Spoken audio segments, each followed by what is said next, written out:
आपने सुना होगा कि उत्तर प्रदेश के बलरामपुर में छांगुर बाबा नाम के एक सूफी मौलवी ने लगभग 4000 हिंदू महिलाओं का धर्मांतरण करवा दिया।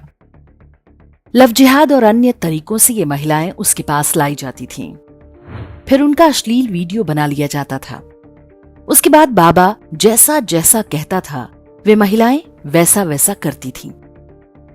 इस गिरोह के जाल में फंसने वाली अधिकांश महिलाएं ही थीं। ये पैटर्न कोई पहली बार देखने को नहीं मिला है। 80 के दशक में अजमेर सेक्स रैकेट के समय भी यही हुआ था। वहां भी सूफियों का ही खेल था। पहले स्कूल की एक लड़की फंसी, उसके अश्लील चित्र लिए गए, फिर वही लड़की दूसरी लड़कियों को लाती गई। मानो एक चेन रिएक्शन शुरू हो गया। धीरे धीरे उन छात्राओं की बहन, भाभी और यहां तक कि मां भी जाल में फंसती चली गई। चलिए, वो पुराना जमाना था, जागरूकता की कमी थी, तब बहुत लोगों को पता नहीं चल पाया होगा। लेकिन आज भी वही क्यों हो रहा है? अजमेर जैसी घटनाएं आज भी आए दिन क्यों हो रही हैं? कोई महीना नहीं जाता जब देश के किसी शहर में बिल्कुल उसी तरीके से हिंदू लड़कियों को फंसाने की कोई घटना सामने न आए। बलरामपुर का छांगुर बाबा अंतिम नहीं है। वो हर जगह जाल बिछाए बैठा है। कभी स्कूल कॉलेज में, कभी ब्यूटी पार्लर में, कभी जिम में, कभी मैकेनिक या कारपेंटर बनके, कभी ऑफिस में कलीग बनके, और तो और कभी घर में ही घुसकर भाई बनकर। हिंदू महिलाओं को फंसाने और उनसे बलात्कार के लिए मस्जिदों से रेट कार्ड जारी होने के समाचार मीडिया में कई बार आ चुके हैं। अब कुछ भी दबी छिपी बात नहीं रही। मजहबी समुदाय तो वही कर रहा है जिसका हुक्म उनकी आसमानी किताब देती है। क्या कारण है कि हिंदू महिलाएं सब कुछ जानते हुए भी उनके जाल में फंस जाती हैं? क्या उनमें खतरे को समझने की क्षमता नहीं होती? क्या महिलाएं अपने शत्रु को पहचान नहीं पाती?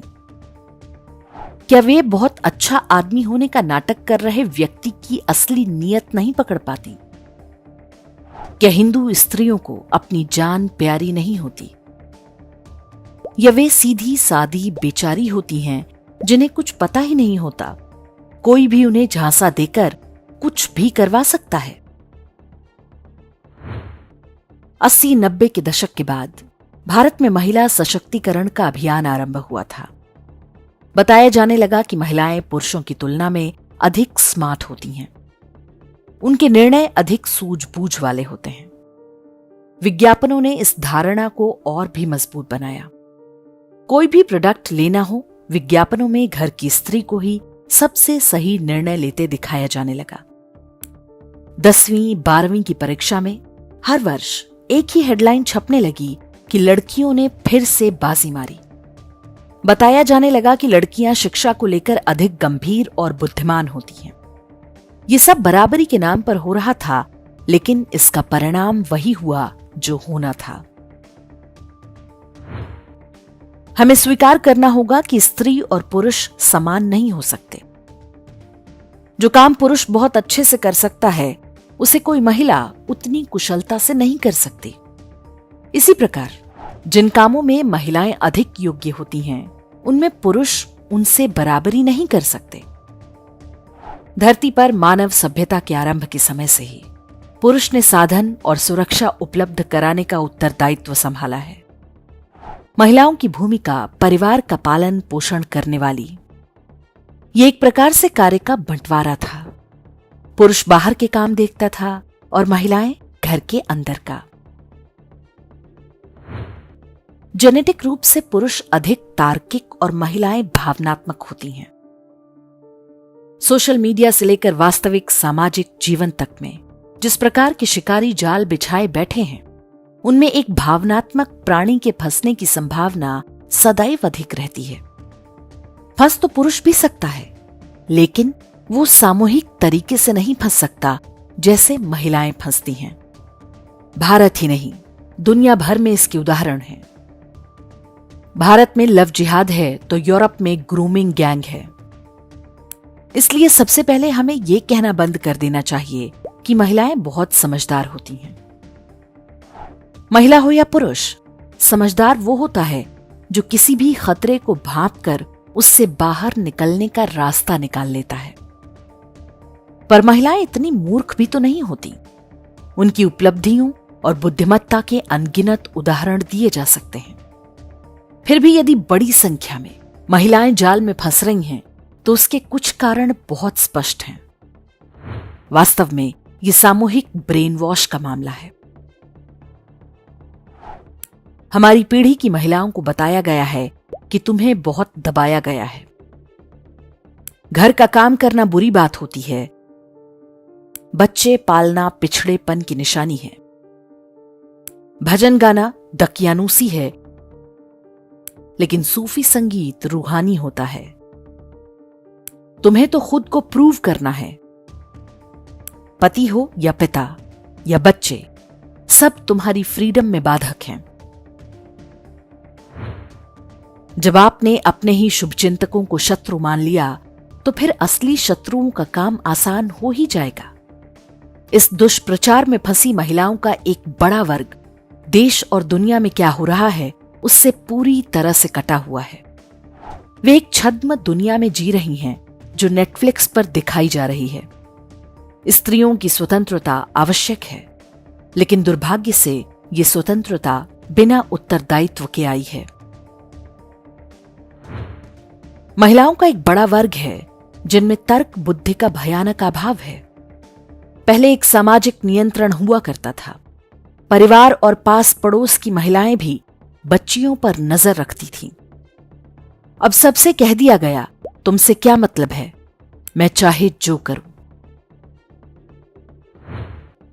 परिणाम ये कि ऐसी लड़कियां लगातार जाल में फंस रही हैं।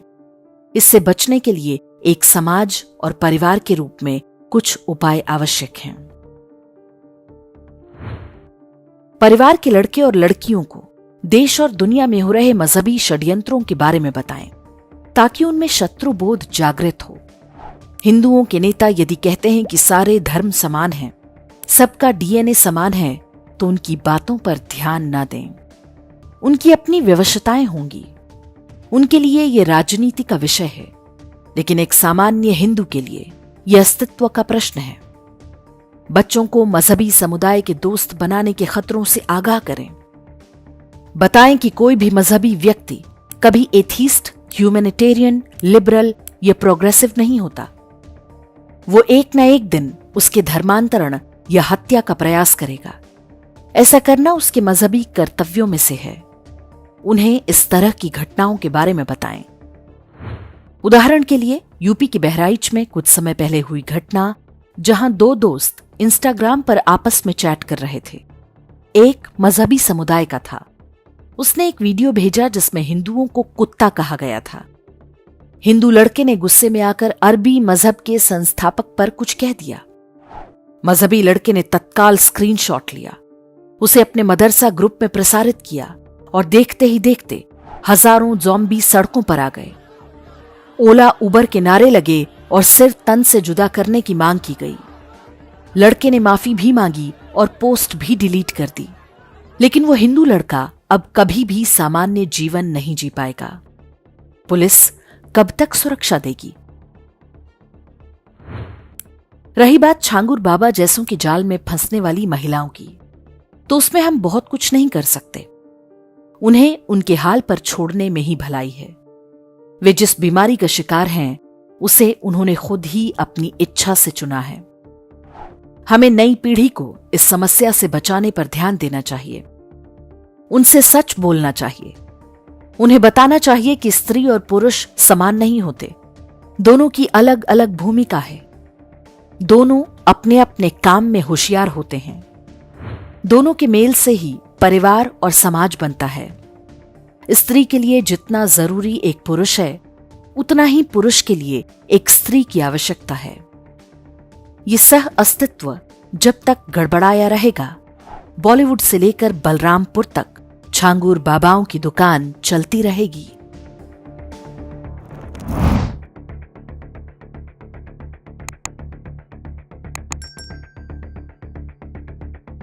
इंडेक्स ऑनलाइन के वीडियो समाज को समर्पित हैं। आप इनको डाउनलोड करके जैसे चाहे वैसे प्रयोग कर सकते हैं। चाहे तो आप हमारे टेलीग्राम चैनल से जुड़ सकते हैं। वहां सारे नए पुराने वीडियो आपको मिल जाएंगे। हमारे सोशल मीडिया लिंक हर वीडियो के डिस्क्रिप्शन में होते हैं। हमारा एकमात्र उद्देश्य हिंदू समाज को जागृत और एकजुट करना है। इसमें सहभागी बने। धन्यवाद।